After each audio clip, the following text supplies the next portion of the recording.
오늘 하나님께서 우리에게 주신 말씀은 출애굽기 2장 23절에서 25절까지 말씀입니다.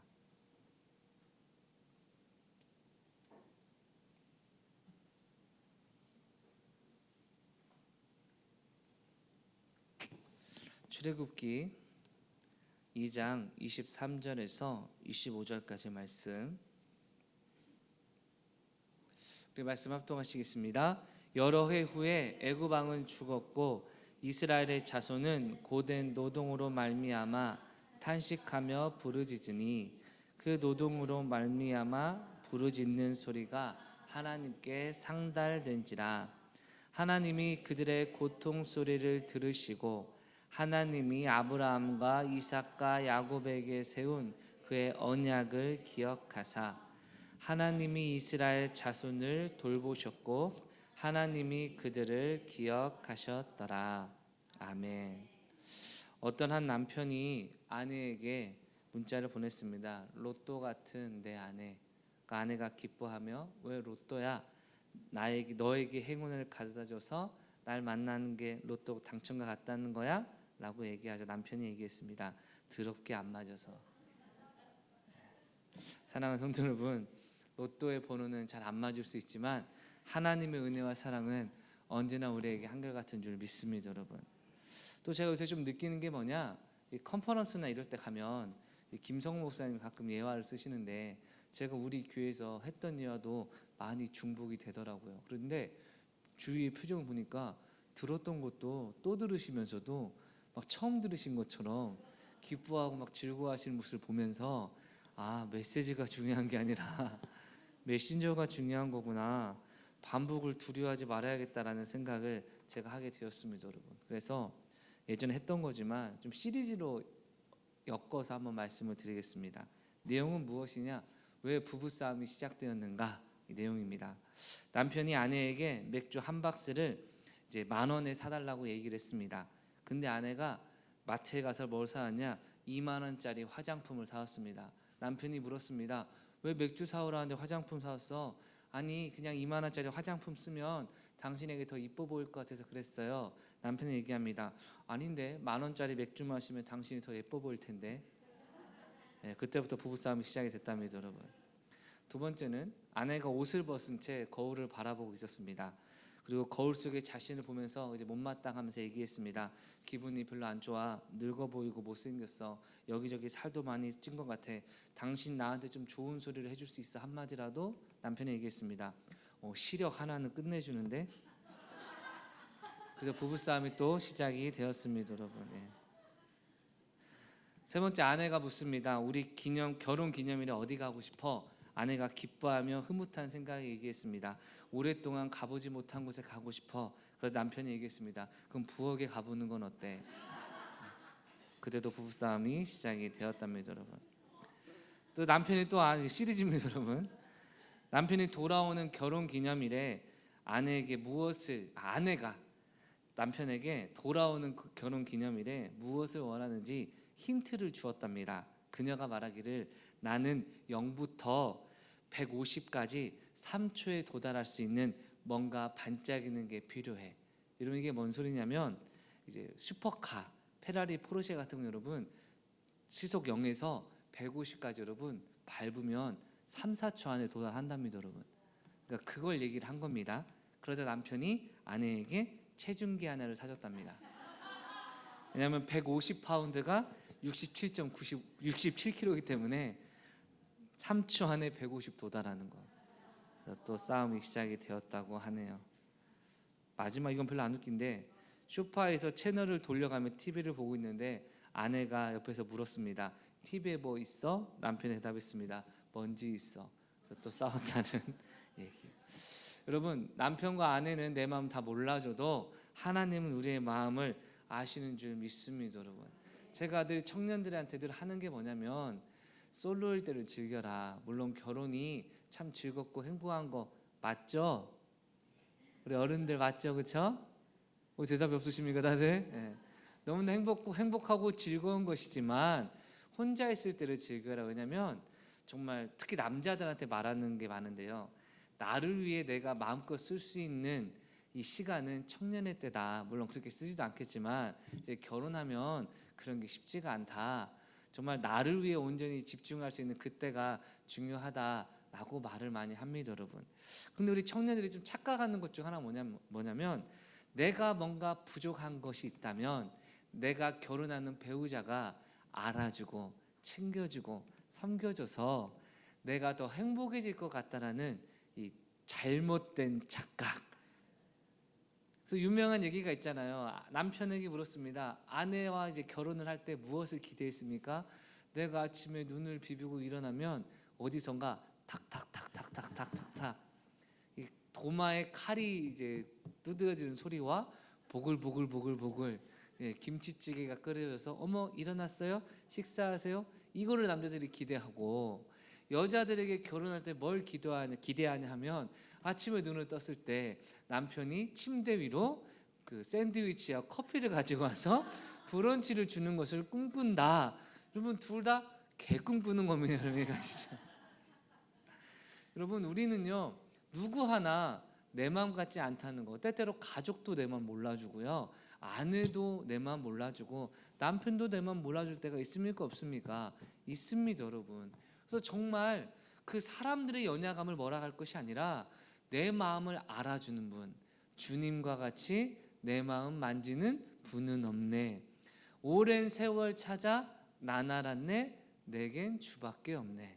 여러분 찬양 가사를 만든 그 작사자는 오랜 세월을 통해서야 비로소 깨달은 게 뭐냐, 주님과 같이 내 마음 알아주고 만져주는 분은 없다라는 것을 뒤늦게 깨달았지만 우리는 지금부터 깨달아서 언제나 마음에 그리고 감정과 인생의 모든 것을 알아주시고 다독이시는 주님을 만나시길 주의 이름으로 축원합니다. 여러분 오늘날 인생을 살아가는 많은 사람들에게 걱정이 있습니까? 라고 질문을 한다면, 근심이 있습니까? 염려가 있습니까? 라고 질문을 한다면 저는 그런 게 하나도 없습니다 라고 말할 사람이 과연 몇 사람이나 되겠습니까? 여러분 제가 예전에 경제 시간에 배웠는데 여러분 정말 대기업들이 어떤 신제품을 개발할 때는 여러분 예를 들어 TV를 이번에 뭐 100인치를 만들었다 라고 발표를 하면 적어도 이미 기술진에서는 여러분 한 120인치까지는 이미 만들 수 있는 기술을 다 확보하고 있고 조금씩 이제 그 제품을 이제 풀어 나간다고 얘기를 하는 겁니다. 그래서 계속해서 준비하는 게 뭐냐? 이번에 신상품이 나와도 이 다음 단계를 위해서 우리가 연구해야 되고, 이번에 또 내년에 신상품이 나와도 그 위의 단계를 계속해서 나아갈 것을 연구하는 것이 이 대기업의 사명이라 하더라고요, 여러분. 그러니까 지금 대기업이 전 세계 시장을 장악한다 할지라도 향후 5년 후, 10년 후를 바라보며 그때를 준비하고 고민하는 것이 이 대기업이라는 겁니다, 여러분. 우리나라 여러분 TV에 관련돼서 정말 앞서 나가는 게 LG인데요. 얼마 전에 유튜브 광고를 보니까 어느 정도까지 기술이 발전했냐? 여러분 대형 TV인데요. 두께가 요만한데 천장에 그 뭐랄까요? 전선 2개만 연결돼 있고 공중에 떠 있는 겁니다, 여러분. 그러니까 스피커나 뭐 채널 돌리는 거나 전원이나 배터리 모든 게 요만한 두께 안에 전부 다 들어가서 예술 작품을 보여줄 때 그 TV 화면이 여러분 몇십 개가 그냥 전선 2개로 전원과 무슨 선으로 여러분 연결돼 가지고 무선으로 전부 다 조정이 되더라고요. 그게 이번 연도 LG 신상 그 TV의 기술력이더라고요, 여러분. 상상할 수 없는 시대가 점점 펼쳐지는데 문제는 그럼 LG는 마음 편히 있을까요, 여러분? 아닐 겁니다. 이후에 경쟁자들이 이길 수 있는 방법, 그리고 앞으로 연구를 위해 더 준비해야겠죠, 여러분. 우리의 인생이 잘 되고 형통하면 걱정이 없을 것 같고, 지금 나처럼 뭔가 안 되거나 고민이 있을 때만 염려가 있을 거라 착각하신다면 여러분 그것을 바꾸셔야 됩니다. 모든 인생은요, 우리 인생이 끝나는 그날까지 늘 걱정과 근심, 뛰어난 사람은 뛰어날수록, 못하는 사람은 못하는 사람일수록 걱정과 근심은 품고 살아가기 마련입니다. 다시 말해 말 그대로 평안을 찾을 수 있는 인생은 없다는 겁니다, 여러분. 저도 여러분 고등학교 때 시험 기간 앞두고 노는 아이들이 있습니다, 여러분. 언제 노는 게 제일 재밌는지 아십니까, 여러분?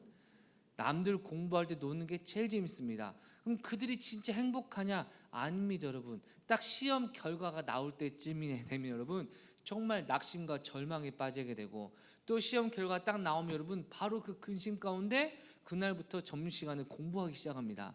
며칠 지나면 다시 놀러 가 있죠 여러분. 그렇다면 미리 공부한 사람은 걱정이 없을까요? 내가 공부한 만큼 좋은 성적이 나와야 걱정이 없지 않겠습니까 여러분? 다시 한번 강조드립니다. 우리 어린 세대부터 이 윗세대까지 하나님의 위로하심과 평안이 없는 삶은 절대 안식이 없다는 것입니다 여러분.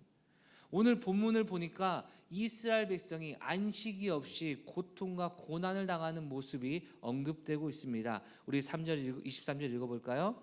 여러 해 후에 애굽 왕은 죽었고 이스라엘 자손은 고된 노동으로 말미암아 탄식하며 부르짖으니 그 고된 노동으로 말미암아 부르짖는 소리가 하나님께 상달된지라. 아멘.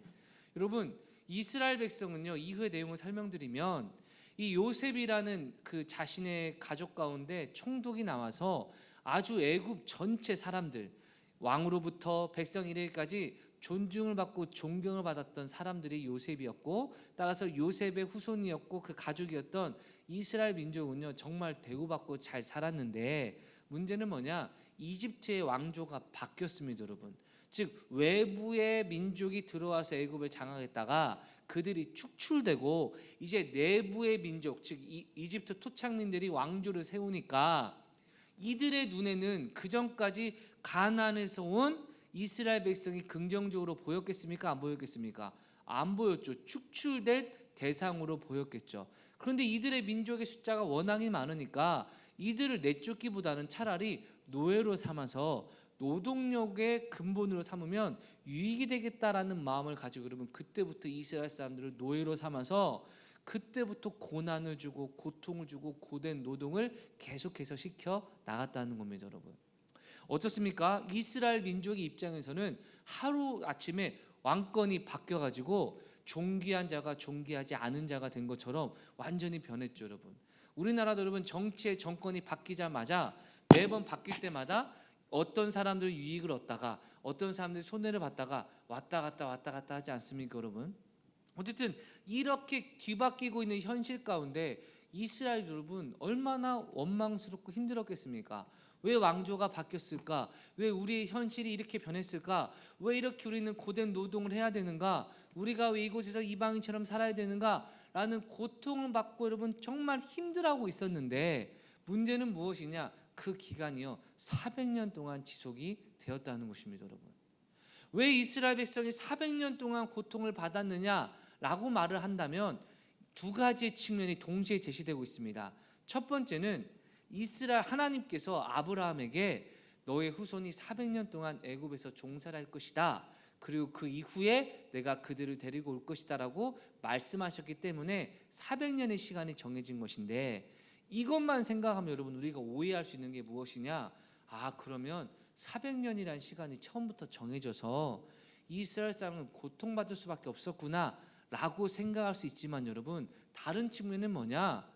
하나님은 역사를 초월하시는 분이시고 시간을 주관하시는 분이시기 때문에 하나님이 운명처럼 정해놓으신 것을 백성들이 감당하는 것이 한 측면이라면, 또 다른 측면은 우리의 행동과 결과에 따라 하나님께서 그 시간과 기한을 정해주신다는 것이 또한 성경의 가르침입니다 여러분. 지금 무슨 말이냐?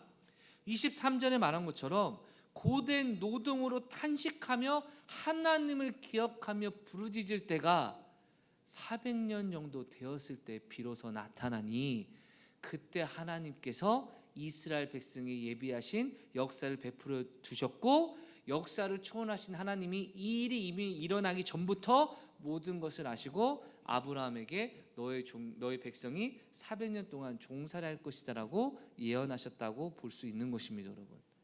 여기서 중요한 거 하나 말씀드리겠습니다. 여러분 신앙생활은 운명론이 아닙니다 여러분.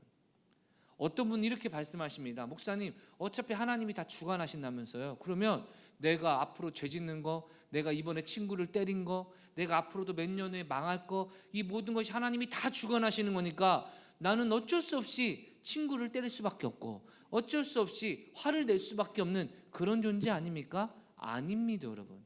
하나님은 분명히 말씀하신 것이 무엇이냐? 모든 것이 주님의 뜻 가운데 주관하시지만 주님을 가까이 하는 자를 주님이 가까이 하실 것이다. 할렐루야. 주님을 찾는 자를 주님이 찾으신다고 말씀하셨기 때문에 우리의 선택이 하나님의 주권에 영향을 끼치는데, 하나님이 우리에게 끌려다니시는 분이 아니라 선하시고 완전하신 계획 가운데 우리의 모든 의지를 반영하여 역사를 이뤄가고 계시는 것입니다. 여러분, 예를 들어 제 아들이 여러분 잘못해서 맞을 짓을 했다고 가정해 보겠습니다. 그럼 여러분, 제가 제 아들을 때리는 것은요, 제가 때리고 싶은 겁니까? 제 아들이 맞을 짓을 해서 맞는 겁니까? 여러분, 맞을 짓을 해서 맞는 겁니다. 여러분, 이거 그러놓고 여러분, 아빠가 결국 아들을 때린 것은 아빠의 의지가 아니냐? 아닙니다. 아들의 행동에 따라 달라진 겁니다. 그러나 그 과정 가운데 안 때리면 되잖아요. 아니요, 때리는 과정을 통하여 이것은 정말 잘못된 것이다, 두 번 다시는 하지 않아야 된다라는 것을 가르치는 교육의 측면이 있는 것이죠. 얼마 전에 제 첫째 아들, 지금 앉아 있는 여러분, 징계를 한 적이 있습니다. 이러한 일과 이러한 때문에 징계를 했다. 그러고 나서 여러분 며칠 뒤에 이런 얘기 하더라고요. 제가 이놈 새끼야 했더니 여러분, 아빠, 제가 며칠 전에 맞은 그 일과 그 일도 아니잖아요. 무슨 말이냐? A와 B를 해서 저한테 맞았는데 절대 하지 말라니까 안 한다고 약속했습니다. 여러분, 그러니까 까불면서 뭐라 하냐, 제가 이놈 새끼 이러니까, 아빠, 이건 A와 B 일이 아니니까 안 때릴 거잖아요 라고 여러분 저를 알고 얘기를 하는 겁니다. 여러분, 근데 제가 뭐라 했겠습니까? 그건 그렇지 하고 여러분 넘어갔습니다. 여러분, 사랑하는 성도 여러분, 교육입니다. A와 B는 절대 하면 안 되는구나 깨닫게 하기 위해 때때로 징계를 하는 것처럼, 하나님께서 저와 여러분에게 언제나 돕기 원하시고 은혜 주기 원하시지만 우리의 행동을 바꾸게 하시고 우리를 은혜 가운데 살게 하시려고 지금도 기다리고 계신다는 사실을 잊지 않으시길 주의 이름으로 축원합니다. 여러분, 때때로 그래서 우리가 이런 생각할 때가 있죠. 하나님, 내가 힘든 거 안 보십니까? 하나님, 내가 이렇게 힘들고 기도했는데 왜 응답 안 하십니까? 물론 우리의 관점으로는 그렇게 생각할 수 있으나 여러분, 오늘 말씀 보시면 아시겠지만 하나님은요, 하나님이 원하시는 삶의 자리로 우리가 나아갈 때까지 우리를 안타까워하며 지켜보고 기다리고 계신 그 사랑을 깨달으셔야 됩니다. 여러분, 저희 형이 어렸을 때 저한테 계단에서 여러분 놀다가, 야, 내가 너 물구나무 시켜줄까 하는 겁니다. 여러분, 그때가 제가 아마 초등학교 저학년이었고 저 형도 중학생인가 뭐 초등학생이었을 겁니다. 물구나무 시켜준다는 겁니다. 그래서 어디서 시켰냐? 계단에서 물구나무를 시켜준 겁니다. 여러분, 근데 여러분, 초등학생이 어린아이를 잡아봤자 얼마나 잡겠습니까? 여러분, 그러니까 무거워서 놓친 겁니다. 여러분, 그래서 제가 그 계단 모서리 여러분 여기 뒤통수가 그대로 팍 찍혔습니다. 여러분, 그래가지고 아파 이러니까 아니야 괜찮아 이러는 겁니다. 피 나는 것 같은데 아니야 피 안 나 이래가지고 엄마한테 데리고 갔더니 어머니가 엄마는 좀 어려 보이네요. 어머니가 놀래가지고 빨리 병원 가자고. 근데 제가 계속 업혀가는 과정에서도 아픈데 피 안 나. 진짜 하고 만져봤더니 여러분, 이 손바닥에 피가 전부 묻은 겁니다. 여러분, 그러니까 여러분 한 번 더 찍혀가지고 여러분 찢어진 겁니다. 여러분, 그래가지고 여러분 제 아이도 기억합니다. 제 중앙동, 지금은 이제 하나님의 교회 바로 앞에, 예전에 성락교회 앞에 있던 의원 하나가 있었는데 거기에 끌려가서 여러분 이 머리를 여러분 꼬맸는데, 여러분 지금 생각하면 그렇게 많이 꼬맨 것도 아니었습니다. 여러분, 근데 아파가지고 여러분 얼마나 소리를 지르는지. 근데 문제는 그 당시에는 가족은 밖에 나가라고 해서 어머니는 밖에 계시고 저는 안에 있었는데, 안에 계신 게 아니라 있었는데, 여러분 제 눈에는요, 의사와 간호사들이 저를 죽이려고 작정한 사람들이었습니다. 아파요 하는데 여러분 계속 만진다고 만지고 막 으악 여러분, 제가 문 앞에 어머니 있는 거 뻔히 알고 있었거든요. 살려달라고 그러면 얼마나 외친지 아십니까? 여러분, 엄마 살려줘, 아저씨가 나 죽이려고 그래, 나 좀 살려줘. 여러분 정말 한 10몇 분 정도 된 것 같아요. 그냥 어렴풋한 기억으로, 짧을 수도 있는데 막 살려달라고 그러면 고래고래. 근데 그때 엄마만 있는 게 아니라 저를 이렇게 아프게 한 원흉인 형도 밖에 있었고 가족들도 있었고 여러분 다 밖에 있는데, 문제는 어느 누구도 들어오지 않는 겁니다. 여러분, 저도 영화 보디가처럼 웬다이 하면서 여러분 나오면서 엄마가 저리 치워, 내 아들 지켜줘야 돼, 왜 건드려 하고 저를 데리고 가야 되는데 안 데리고 가는 겁니다. 여러분, 그래서 제가 여러분 거기서 인생에 배신감을 그때 처음으로 느껴가지고 제가 딱 이제 꼬매고 나왔더니 여러분 가족들이 다 있는 겁니다. 그때 여러분 정말 얼마나 배신감이 들었는지, 어머니가 그러셨습니다. 야, 가는 길에 맛있는 거 사줄까? 근데 제가 제 기억으로는 안 먹는다고 했던가 아니면 뭐 장거 했던 거 어쨌든 되게 기분이 상해가지고 여러분 가는 길 내내 이건 아니다, 이건 아니다. 여러분 또 그날 밤에 여러분 잠잘 때마다 제가 옆으로 돌아눕는데 아야 하고 여러분 잠 깨고 아야 하고 잠 깨고.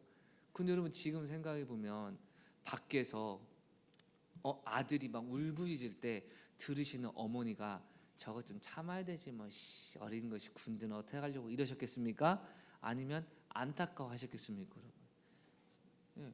여러분 제가 볼 때는 안아줬기 때문에 내 말 안 듣는다고 생각했지만 실제 어머니는 모든 신음 하나하나까지 다 듣고 계셨고 나중에 말 들으니까 너무나 거기에 이제 놀라셔가지고 약간 쇼크를 좀 받으셨다라는 얘기도 뒤늦게 들었습니다, 여러분.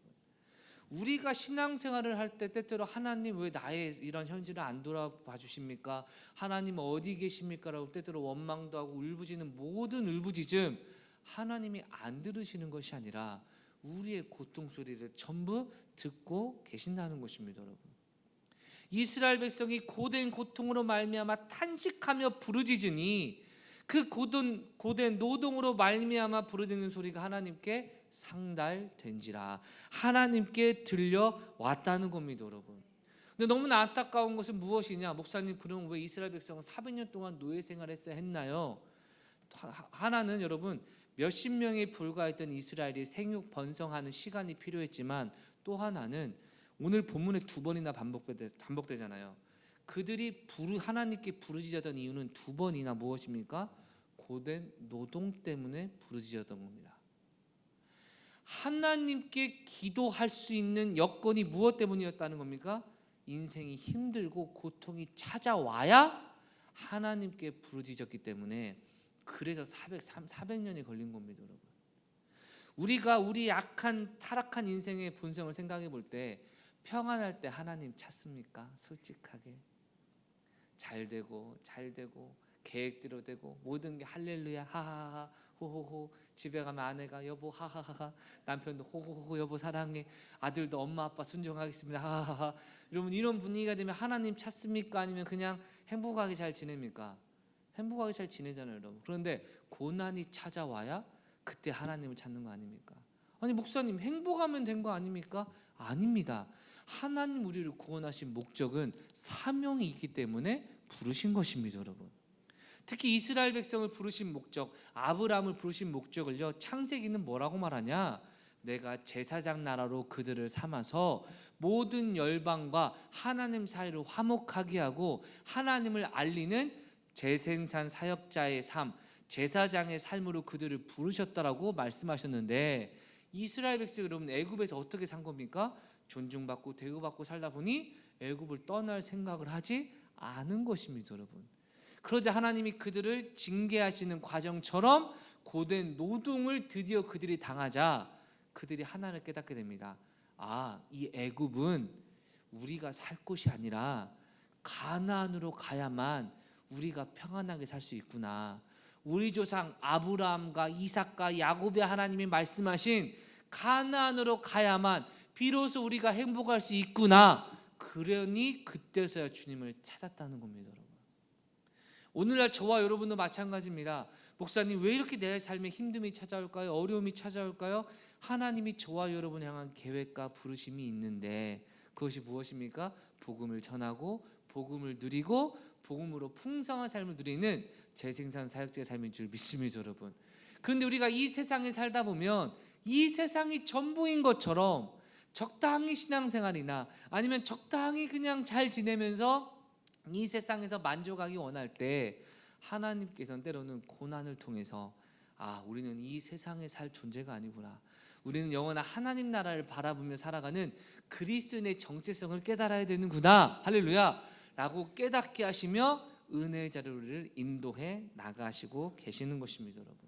사랑하는 성도 여러분, 만약에 지금 나의 인생의 계획과 방향이 뭔가 마음에 들지 않거나 계획대로 이루어지지 않거나 외로움과 공허함이나 허무함이 내 안에 있다라면 내가 지금 성경에서 하나님 말씀하신 하나님의 뜻을 바라보고 걸어가고 있는지 아니면 적당하게 타협하며 내가 원하는 방식으로 살아가고 있는지를 한번 깊이 점검하시길 주의 이름으로 축원합니다. 여러분, 자신의 정체성을 잃어버리면 여러분, 신앙인은요 하나님의 뜻대로 살아가는 우리를 반드시 방해하고 공격하는 악한 사단의 공격을 받는 그 영적 현실 때문에 우리가 때때로 지칠 수도 있는 것입니다. 여러분, 그러나 지금이라도 성령님을 의지하며 나아갈 때 하나님은 즉시 사탄의 결박을 깨트리시고 우리를 당연하게 은혜와 축복의 삶으로 인도해 주신다는 것입니다. 여러분, 그러면 하나님께 부르짖는 기도는 어떻게 응답이 되었을까요? 하나님께 상달되었다라고 얘기합니다. 마치 여러분 향을 피우고 번제물의 연기가 하나님께 연락이 되듯 하나님이 그것을 들으셨다는 겁니다. 여러분, 계시록 5장 8절에 이렇게 얘기합니다. 그 두루마리를 취하심에 네 생물과 24장로들이 그 어린 양 앞에 엎드려 각각 검은고와 향이 가득한 금 대접을 가졌으니 이 향은 성도들의 기도들이라. 아멘. 요한계시록은요 성도가 기도하는 모든 기도가 하나님께 드려지는 향처럼 하나님께 아름답게 연락된다라고 강조하고 있는데, 지금 백성들의 울부짖음과 고통 가운데 부르짖음이 하나님께 연락이 되었다는 겁니다. 여러분, 하나님 사랑하며 고백하오니 나를 은혜에 주시옵소서라는 고상한 기도도 하나님께 연락되지만, 때때로 고통 가운데 절규 가운데 하나님 나 좀 살려주십시오라는 여러분, 때때로는 거칠고 때때로는 다듬지 못한 감정이 반영된 기도라 할지라도 진심으로 하나님의 도움을 구하는 그 부르짖음에 하나님은 아름다운 기도로 응답하사 우리에게 역사해 주시는 것입니다. 여러분, 이 좋으신 하나님께서 어떻게 역사하십니까? 24절입니다. 하나님이 그들의 고통 소리를 들으시고 하나님이 아브라함과 이삭과 야곱에게 세우신 그의 언약을 기억하사. 아멘. 여러분, 하나님이 들으셨다고 얘기합니다. 적어도 여러분 성경이 원래는 헬라어와 히브리어로 기록되어 있습니다. 구약은 히브리어, 신약은 헬라어. 그런데 이것이 번역이 되는 과정 가운데 영어로 번역이 되었고, 그 다음에 중국어로 번역이 되었고, 그리고 중국어에서 한국어로 번역이 되어서 여러분 번역되는 과정 가운데 내용이 조금씩 약간 애매한 표현이 있었습니다. 예를 들어 저는 정말 이번에 여러분 죄송합니다 빡쳤습니다 하면 여러분 엄청 화난 거잖아요, 그렇죠? 근데 이걸 누군가 듣고 목사님이 매우 화났대, 그걸 누가 듣고 목사님이 화났대, 나중에 목사님이 좀 마음에 들지 않았대. 여러분 다 같은 말이지만 뉘앙스가 전혀 다르잖아요, 그렇죠? 오늘 본문을 보면 하나님이 고통 소리를 들으시고 그와 세운 언약을 기억하사라고 말하는데, 여러분 이렇게 개역개정으로 들으면 어떤 뉘앙스가 떠오릅니까? 하나님이 아무 생각 없이 지내시다가 이스라엘 백성들이 언제까지 우리를 힘들게 할 거예요? 아브라함과 이삭과 야곱에게 세운 언약이 있잖아요 할 때, 아 맞다, 아이고야 맞다, 아이고 맞네 내가 이제 기억했다 라고 받아들여지게 해석이 됐는데, 원어는 그게 아닙니다. 여러분, 하나님의 그들의 소리를 들으신다는 거, 먼저 들으신다는 것이 뭐냐?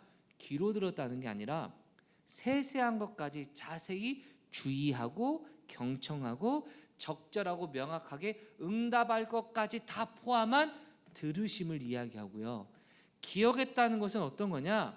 한 번도 마음에 잊어본 적이 없이 계속 마음에 두고 잊지 않고 항상 새롭게 생각하여 기억하듯 그 언약을 기억하셨다라고 얘기하는 겁니다. 그러니까 원의 의미를 뉘앙스를 살리면 이스라엘 백성이 하나님께 부르짖자 하나님이 그들의 고통을 하나하나 꼼꼼히 살피시고 왜 이런 고난을 당했고 이런 고난을 어떻게 해결해야 될 것이며 어떻게 해야 이 모든 것을 극복할지를 다 알고 계시며 그 기도에 응답하기 시작하사 지금까지 언제나 관심 있고 기억하시고 준비하셨던 그 언약을 이제 실행하려 하신다라는 뉘앙스로 이해할 수 있는 것입니다. 여러분, 400년이나 시간 동안 이스라엘 후손들도 가나안의 사명을 잊어버렸고 아브라함과 이삭과 야곱의 이 비전도 잊어버렸고 요셉이 죽기 전에 내 시체를 가나안으로 가져가야 된다라고 말하며 가나안으로 돌아가야 될 사명을 후손들에게 얘기했건만 그들은 애굽의 삶에 너무나 퇴치된 결과 가나안으로 갈 생각하지 않고 그냥 그곳에서 계속 잘 지내고 있다가 이제 고난과 고통이 시작되어서 더 이상 이곳에 있지 못할 정도가 돼야 비로소 하나님의 언약을 기억했지만, 하나님은 그 모든 시간 동안 이스라엘을 지켜보시고 계획을 주관하고 계시고 응답할 준비를 하고 계셨다는 것입니다. 여러분, 사랑하는 성도 여러분, 우리의 삶은 어떠합니까?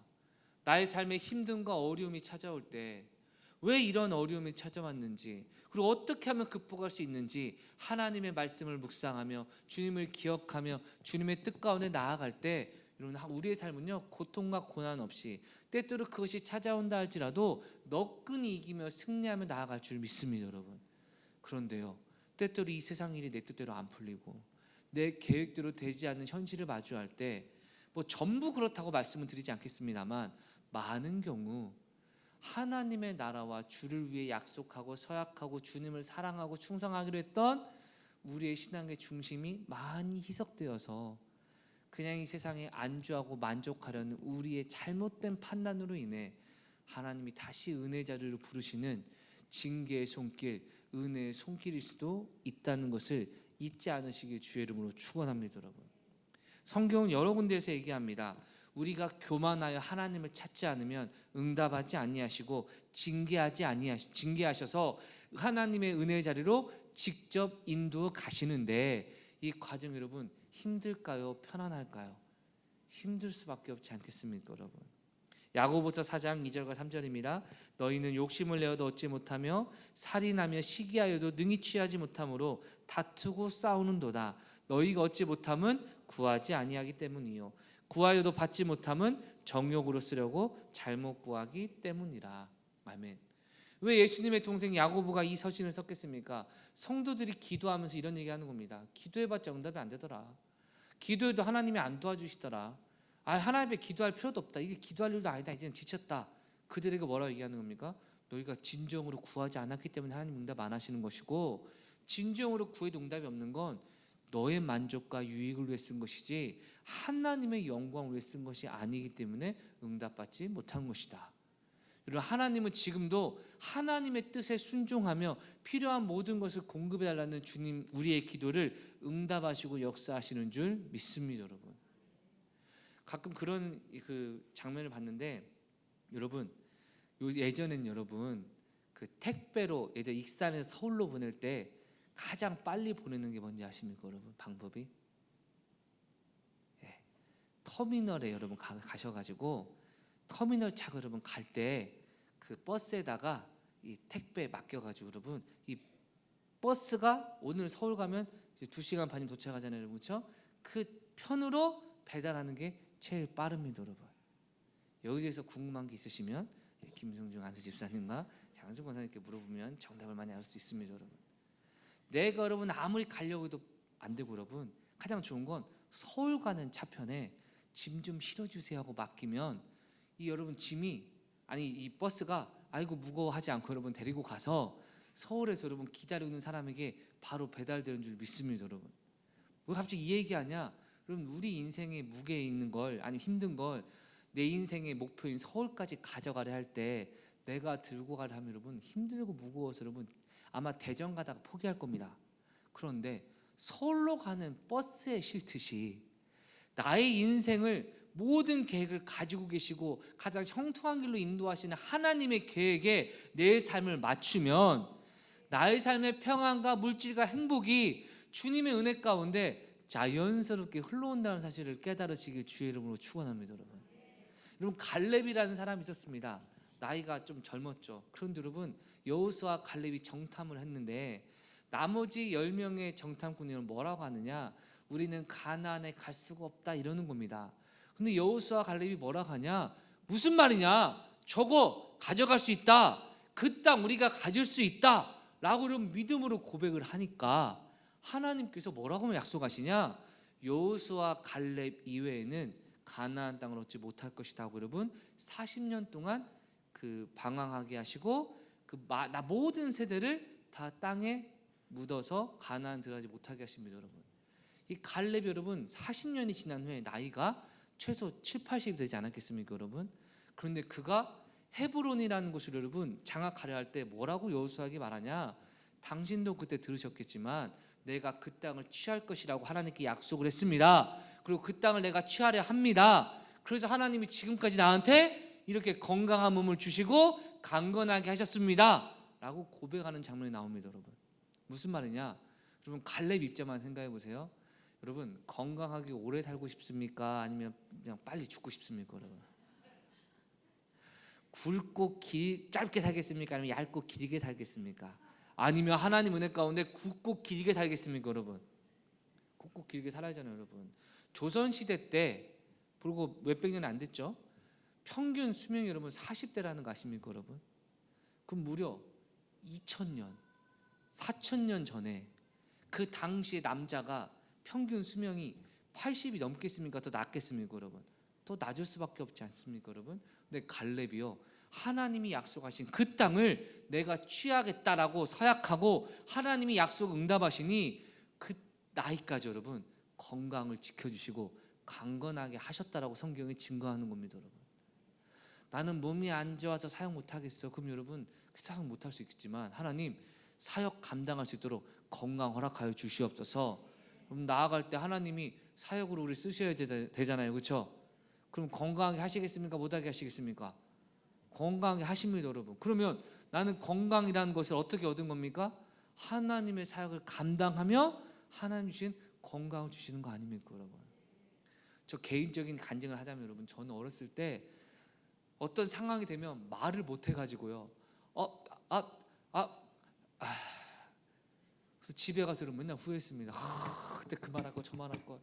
근데 여러분 문제는 이 저희 답답함이 나중에 목회자가 돼서 여러분을 상담하는데 목사님 제가 이런 게 힘듭니다. 어떻게 할까요? 그게 모르겠습니다. 여러분 이러면 사역이 되겠습니까? 안 되겠습니까? 여러분 안 되잖아요. 그래서 그때부터 하나님 말 잘하게 해주세요. 생각도 많이 할게요. 도와주지 않으니까 여러분 사역을 하는 동안은 여러분 제가 그렇게 말 더럽게 못하네 라는 말보다는 여기까지 하겠습니다. 여러분 어쨌든 그런 걸 제가 들을 때 요새 드는 생각이 뭐냐, 나는 원래 말을 못하는 사람이고 말주변도 없는 사람인데 어떻게 그때그때마다 성도님들 대하고 하나님 말씀을 전하고 이야기할 수 있을까? 이게 하나님이 사역하느라 사역 잘하라고 주신 은사겠구나 라는 것이 깨달아져서 여러분 제가 늘 지금도 다는 게 뭐냐, 은퇴하면 절대 나는 말 조심해야겠다. 은퇴하면 사역이 끝난 그 순간 내가 가진 지식으로 조언을 하기 시작하면 그때부터 남은 목회한 것이 이후에 남은 인생 가운데 상당한 어려움으로 찾아올 수 있겠구나라고 생각해서 여러분 그때부터는 이제 수면 테이프 붙이고 다닐 예정입니다. 여러분 물어보시다도 아무 대답 안 하게. 여러분 무엇을 말합니까? 내가 없다 할지라도 주님의 사명을 감당하며 주를 위해 살아가면 하나님이 필요한 건강도 주시고 체력도 주시고 은혜도 주시고 평안과 기쁨도 주신다는 것입니다. 여러분 아니 여러분 생각해보세요. 내 마음이 지옥 같은 여러분에게 은혜를 전할 수 있습니까? 내 마음이 어려운데 여러분에게 평안을 얘기할 수 있겠습니까? 내가 예수님으로 인해 기쁘지가 않은데 여러분에게 기쁘라고 얘기할 수 있겠습니까? 없잖아요. 그러니까 제대로 된 사역의 길을 가는 사람은 언제나 하나님이 평안과 기쁨과 은혜를 주시는 줄 믿습니다. 여러분 이것이 바로 하나님의 나라와 뜻을 위해 살아가는 자에게 필요한 것 모든 것을 더하신다는 하나님의 약속이라는 것입니다. 여러분 그리고 하나님은 이러한 기도를 응답하시고 어떻게 하십니까? 25절입니다. 하나님이 이스라엘 자손을 돌보셨고 하나님이 그들을 기억하셨더라. 아멘. 제가 어렸을 때요 엄마한테 뭔가 부탁을 할 때 항상 어머니가 난처한 순간에 제가 많이 부탁을 했습니다. 왜냐하면 그래야만 제 말에 힘이 실리고 어머니가 들어주신다는 것을 알고 있었기 때문입니다. 여러분 그래서 항상 뭔가 어깃장을 부리고 뭔가 뜯어내려 하고 뭔가 부탁을 하려 할 때는 여러분 저녁 때까지 기다렸다가 저녁 시간에 식사 시간이 되면 냉장고 앞에서 파업을 하기 시작했습니다. 여러분 어머니가 나와 이거 식사 차려야 돼. 나중에 여러분 어머니가 알았어 하고 해주시는 경우가 많았습니다. 지금 제 아들이 그러면 여러분 저는 그 아이들 들어서 던질 겁니다. 여러분 안 나와 머리끄 잡고 안 나와 그렇게는 안 하겠네요. 옮겨서 여러분 위치 이동시키고 한 번만 더 여기 냉장고 위에 앉으면 앞에 앉으면 호스가 너를 찾아가리라. 아마 이렇게 하고 끝날 텐데 저희 어머니 참 좋으신 분이어서 저한테 짜증이나 원망이나 이런 것보다는 그냥 아이고 이게 여러분 일반적이었습니다. 여러분 그때마다 여러분 엄마한테 요청을 했습니다. 두 번째는 무엇이냐, 또 용돈이 필요할 때는 엄마가 신방전화 할 때마다 계속 엄마 편에 앉아가지고 엄마 100원만, 동그라미 100원, 엄마 1000원만. 그러면 예 권사님 아이고 엄마 50원만, 엄마 100원만. 그러면 여러분 그때 어머니가 이렇게 해주고 돈을 주신 그것을 여러분 제가 정말 악용을 많이 했습니다. 어렸을 때 여러분. 그러니까 이제 어머니가 나중에 지혜가 생기셨는지 엄마 이것 좀 해줘, 이거 해줘. 어머니가 알았어라고 하면 나중에 제가 그랬습니다. 엄마 알았다고 했잖아, 빨리 해줘. 알았다고 했으니까 빨리 해줘. 어머니가 알았다고 해주셨는데 나중에 어머니가 아들 내가 알았다고 했지 해준다고는 안 했잖아. 네가 무슨 말인지 알았어 라는 치트키 하나와 일단 알았는데 글쎄 생각해보고 라고 말씀해서 생각은 해보시되 해준다는 약속은 안 하시는 패턴으로 이제 어머니도 벌써 발전해 가시더라고요. 여러분, 여러분 하나님이 우리의 기도를 들으시고 뭔 말인지 알았어, 그래 오케이 하고 끝내신다면 우리에게는 소망이 없지 않겠습니까 여러분? 그런데 25절 보니까 하나님이 이스라엘 자손을 돌보셨고 하나님이 그들을 기억하셨다. 아까 말한 것처럼 늘 마음에 들고 있는 그들을 케어하시고 이끌어가기 시작하셨다 라고 얘기가 시작하며 바로 누구에게 나옵니까? 이후에 하나님이 모세를 태어나게 하시는 역사를 준비해 나가시더라 이겁니다. 여러분, 목회자 개인의 견해입니다. 이스라엘이 400년이라는 시간 동안 정해진 하나님의 주권하에 고난을 당하게 맞습니까? 예, 맞습니다. 하나님이 그렇게 세우셨습니다. 목회자의 견해입니다. 그럼 목사님, 만약 이스라엘 사람들이 진작 하나님의 뜻을 구하고 하나님의 뜻을 좀 더 빨리 깨달았다면 400년의 시간이 줄어들 수 있었겠습니까? 저는 그렇다고 믿습니다. 여러분, 왜냐하면 하나님이요, 좀 다른 얘기지만 사울을 버리시고 다윗을 왕으로 세우셨는데 다윗에게 뭐라고 말씀하시냐, 예전부터 네가 태어나기 전부터 나는 너를 이스라엘의 왕으로 준비하고 세웠다라고 말씀을 하십니다. 할렐루야. 그러면 모든 것이 하나님의 주권 안에 있는 것이 맞습니다. 할렐루야. 근데 사울이, 그 전 왕이었던 사울이 하나님께 범죄하고 무시하니까 하나님이 사무엘을 통해 뭐라고 말씀하시냐, 왕이 하나님의 말씀을 버렸으니 이제 하나님도 왕을 버리셨다. 만약 왕이 하나님의 말씀에 순종했다면 하나님이 당신에게 영원한 왕위를 허락하셨겠지만 이라고 성경은 얘기합니다. 여러분, 아니 다윗을 선택하셨고 사울도 왜 그러셨어요? 아닙니다. 여러분, 하나님의 주권은 철저히 하나님의 주권이시지만 하나님은 그 주권을 우리 각자의 반응과 믿음과 결단과 행동과 연합하여서 합력하여 선을 이루시기 때문에 만약 사울이 하나님 말씀에 순종했다면 그는 영원한 하나님의 왕으로서, 이스라엘 왕으로서 쓰임 받았을 것이고 성경의 많은 예언도 다르게 적혀 있었겠죠. 그러나 이미 역사가 시작하기 전부터 끝까지 다 아시는 주님께서는 사울에게 기회를 주셨고 사울이 범죄한 것을 알고 계셨기에 이미 태초전부터 다윗을 왕으로 세워서 그를 영원한 왕자로 다윗의 후손을 통해 예수님을 보내실 완벽한 계획을 또한 주권 가운데 세우신 것을 보면 모든 것이 하나님의 뜻이지만 우리의 개인의 신앙에서는 오늘 나의 순종과 오늘 나의 불순종으로 인해 모든 것이 달라진다는 것을 깨달으셔야 됩니다. 여러분, 높아심에 말씀드립니다. 목사님 저는 실력이 없으니까 안 되겠네요. 아니요, 그 얘기하는 건 아닙니다. 여러분, 정말 부모님을 속상하게 하는 건 자녀가 실력이 없어서가 아니라 뻔히 보이는 잘못을 인정 안 할 때 아닙니까? 여러분, 하라고 했는데 실력 없어서 못했다는 건 부모님이 도와줄 수 있습니다만 뻔히 알고 있는데 저는 못해요, 저는 엄마의 자녀가 아닌 것 같아요 라고 외면하는 건 오히려 교만의 모습 아닙니까? 여러분, 하나님 우리가 부족해도 우리를 자녀로 삼아주셨으니 우리가 연약함이 드러날 때마다 하나님 또 드러났습니다. 그러나 이 모든 것 아시는 주님, 나를 알고도 선택하셨으니 지금도 나를 은혜로 인도하여 주시옵소서. 할렐루야. 이게 여러분 진짜 겸손이지. 하나님 오늘 앞서 부르던 찬양처럼 나에게 내가 실망했습니다, 내가 나를 포기합니다. 여러분, 이것은요 하나님의 사랑이 괜찮다고 말하는데도 내 감정과 지식과 의지로 아니라고 말하는 불순종임을 절대 잊으시면 안 됩니다, 여러분. 물론 그런 마음으로 행동하시진 않으시겠지만 사단이 그렇게 유혹해 나가는 것이라는 거죠, 여러분. 결국 하나님은요, 이스라엘 자손을 돌보셨고 그들을 가나안으로 인도하실 완벽한 계획을 세우시고 끝내 인도하시고 그들에게 자유를 주셨습니다. 말씀을 마무리하겠습니다. 사랑하는 성도 여러분, 오늘날 저와 여러분의 삶 가운데서도 이러한 고된 힘듦과 어려움과 문제가 있으실 수 있습니다. 하나님의 은혜를 떠났기 때문은 아닙니까? 아니면 하나님께 예전에 서약했던, 하나님 내가 이렇게 살겠습니다, 저렇게 살겠습니다 라고 하는 그 약속들을 어느 순간 잊어버렸기 때문 아닙니까? 여러분, 신대원에 가면 정말 그런 사람들 너무 많이 만납니다. 한때 여러분 대기업에서 열심히 승승장구했던 사람이 어느 순간 신학교 와 있는 겁니다. 왜 오셨습니까? 내가 어렸을 때 하나님께 서원 기도했는데 내가 대기업에 승승장구하다가 하나님 앞에 그 부분을 하나님이 꾸짖으셔가지고 내가 목회하겠다는 마음을 들어서 모든 거 다 버리고 이 자리에 왔다. 하나님이 때려서 왔다, 쳐서 왔다, 기타 등등.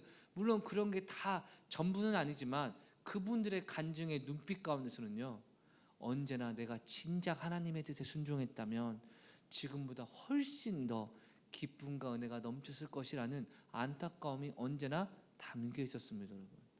사랑하는 성도 여러분, 우리가 은혜 받을 때 주님, 나의 삶을 주님께 드립니다. 또 우리가 은혜 받을 때 나의 모든 행복을 인도하시는 분은 주님이십니다. 고백했던 순간들 다 있으시지 않습니까? 교회 안에서 참으로 행복했고, 신앙 안에서 참으로 행복했고, 걱정 근심으로부터 자유하여 주님 한 분이면 충분했던 그때, 여러분 하나님이 그때를 기억하시고 지금도 오늘 이 시간 해피투게더 홈커밍 데이를 통하여 우리를 인도하시는 줄 믿습니다, 여러분. 다시 한번 예배의 자리에 나오시고 다시 한번 셀 모임의 자리에 찾아오셔서 하나님과의 관계가 회복이 될 때, 우리의 모든 관계가 회복이 되고 우리의 모든 관계가 회복될 때 우리의 모든 삶의 문제가 해결되는 줄 믿습니다. 오늘도 우리를 통해서 이 말씀을 통하여 새로운 은혜를 허락하여 주시고 놀라운 축복을 주실 하나님을 감사하며 신뢰하며 주님의 뜻 가운데 오늘 하루도 감사와 기쁨으로 나아가시는 저와 여러분 되시길 주의 이름으로 축원드립니다. 자, 우리 시간 찬양하며 주님 앞에 나아갑니다. 우리의 모든 삶을 인도하시는 신실하신 하나님이 우리와 함께 하십니다. 때때로 내 생각과 내 뜻대로 되지 않는다 할지라도 이 시간조차 나의 고통과 울부짖음을 들으시고 나에게 신실한 은혜를 베푸시는 주님의 은혜를 묵상하시는 저와 여러분 되시길 주의 이름으로 축원합니다. 사랑해요, 신실하신 나의 주님, 나의 삶 주님 안에 있네. 눈을 뜨는 아침부터 잠들기까지 선하신 주를 노래하리. 오늘 말씀을 기억하며 다시 한번 사랑해요, 신실하신 나의 주님, 나의 삶 주님 안에 있네. 눈을 뜨는 아침부터 잠들기까지 선하신 주를 노래하리.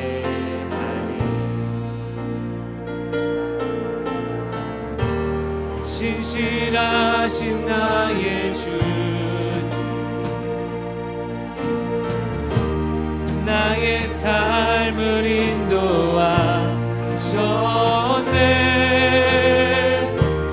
나의 모든 오늘 따르 선하신 주를 노래하리. 사랑해요, 사랑해요, 나를 인도하신 주님, 나를 인도하신 주님, 고난 중에도 나와 함께 하셨네. 내 아버지 되시며 내 친구 되신 주, 나의 삶 주님 안에 다시 한번 우리 2절 가져 찬양합니다. 사랑해요 사랑해요 나를 이 고난 중에도 나와 함께 하신 주님 고난 중에도 나와 함께 하셨네 내 아버지 되시며 내 친구 되신 주 나의 삶 주님 안에 신실하신 나의 주님 신실하신 나의 주님 나의 삶을 인도하셨네 나의 모든 오급 다해 벗어나신 주를 노래 신실하신 나의 주님 신실하신 나의 주 나의 삶을 인도하셨네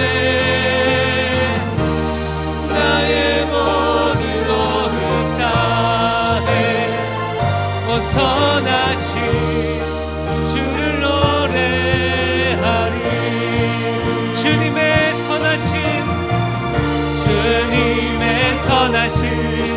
날 인도하시네 주님의 선하신 날 지켜주시네 주께 엎드려 나의 모든 삶 주님께 드리네 주님의 선하신 날 인도하 주님의 선하신 날 인도하시네 주님의 선하신 날 지켜주시네 주께 엎드려 나의 모든 삶 주님께 드리네 주님의 선하신 날 인도하시네 신실하신 나의 주님 나의 삶을 인도하셨네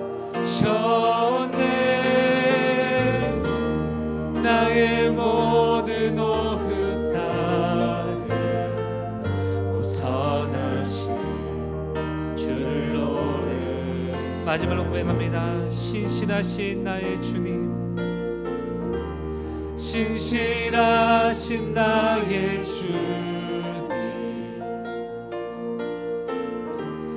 나의 삶을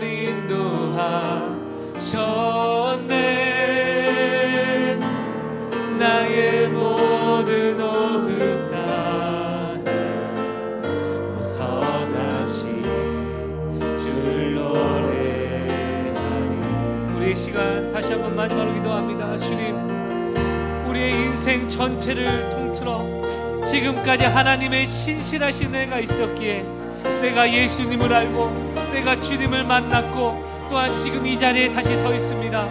아버지의 선하심이 나를 인도하여 주시옵소서 나의 고통의 눈물과 부르짖음에 응답하여 주사 지금도 나를 인도하시고 지키시고 보살피시는 하늘의 은혜로 이 시간 나를 세워 주시옵소서 나 인생을 형통하게 하여 주시옵소서 평안하게 하여 주시옵소서 참된 은혜 가운데 살아가게 하여 주시옵소서 우리 기도에 기도하며 통성을 기도합니다. 주여 하나님 나를 인도하여 주시고 나의 아픔과 나의 눈물과 남에게 말씀할 수 없는 그 상처와 고민과 범민을 이 시간 주님께 내려놓게 하여 주시고 아무것도 할 수 없는 내 자신을 깨달아 아무런 능력 없는 나의 현실을 깨달아 말씀과 기도로 주님을 구하게 하여 주시고 주님의 은혜와 능력으로 살아가게 하여 주시옵소서 성령의 능력으로 충만하게 하여 주시옵소서 우리를 위로하시는 그 사랑과 능력으로 다시금 새 일을 행하여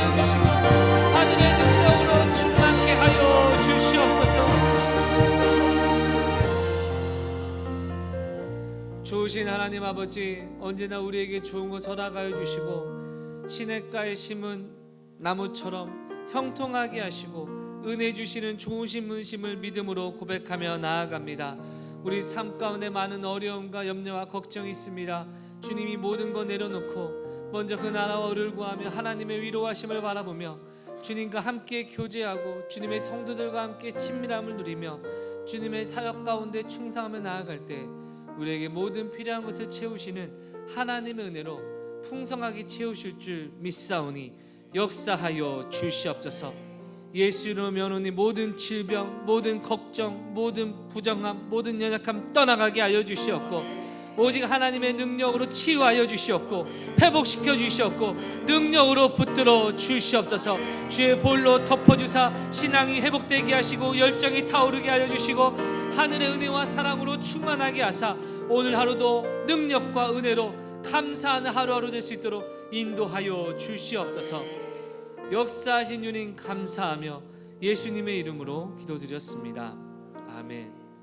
이제는 우리 구주 예수 그리스도의 은혜와 하나님의 무한하신 사랑과 성령님의 교통하심 은총이 다시 한번 주님의 몸된 교회와 셀 모임을 통하여 초청되고 다시 한번 함께 하기로 결단하며 은혜 가운데 풍성한 삶을 살아가는 찬송의 모든 가족들 삶 가운데 이제부터 영원토록 함께 있을지어다. 아멘.